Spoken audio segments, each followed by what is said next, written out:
वहीं पश्चिमी मीडिया ने यह दावा किया कि चीन की सरकार ने दूसरे देशों में अपनी सेना को स्पेशल ऑपरेशन करने के लिए हरी झंडी दे दी है। मतलब यह कि चीनी सेना आने वाले दिनों में दूसरे देशों में घुसकर स्पेशल ऑपरेशन के नाम पर कुछ भी कर सकेगी।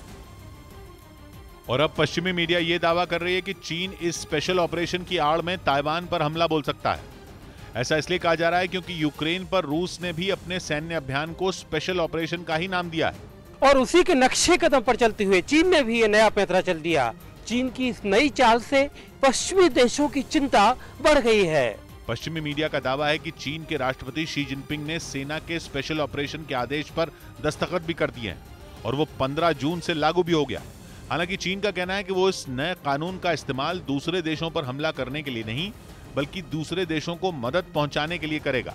लेकिन चीन की यह बात किसी भी देश के गले नहीं उतर रही, क्योंकि चीन की चालबाजी से पूरी दुनिया वाकिफ है, क्योंकि वो अप्रैल महीने में ही दक्षिण प्रशांत महासागर के छोटे से देश सोलोमन आइलैंड्स के साथ सिक्योरिटी डील कर चुका है।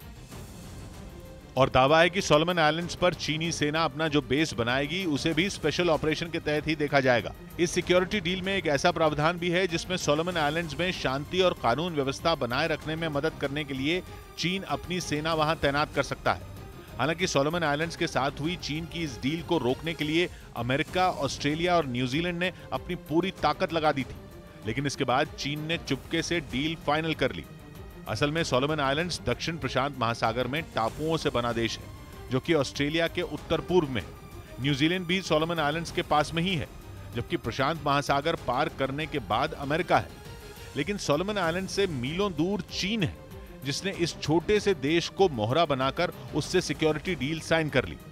मतलब यह कि अमेरिका, जापान, ऑस्ट्रेलिया और न्यूजीलैंड के इलाके में चीन अपनी पैठ बना चुका है। और तो और चीन ने पहले ही दक्षिण चीन सागर में गदर मचाया हुआ है। वहां उसने अपने पड़ोसियों का जीना हराम कर रखा है और अब वो दक्षिण प्रशांत महासागर में भी दादागिरी करने निकल पड़ा है। लेकिन चीन का आरोप है कि अमेरिका और उसके साथी तिल का ताड़ बना रहे हैं। सोलोमन आइलैंड्स भी कह रहा है कि डील उसकी अपनी सुरक्षा के लिए है, इससे प्रशांत महासागर के इलाके की शांति भंग नहीं होगी। लेकिन इस डील के बाद सोलोमन आइलैंड्स में चीन की सेना की तैनाती का रास्ता साफ हो चुका है। दावा तो यह तक किया जा रहा है कि डील की आड़ में चीन वहां अपनी नौसेना का अड्डा भी बना सकता है, और ऐसा हुआ तो ऑस्ट्रेलिया चीन की जद में होगा, क्योंकि ऑस्ट्रेलिया सोलोमन आइलैंड से महज 2000 किलोमीटर ही दूर है। लेकिन डील के तहत चीन शांति और कानून व्यवस्था बनाए रखने के लिए वहां अपनी सेना तैनात कर सकता है।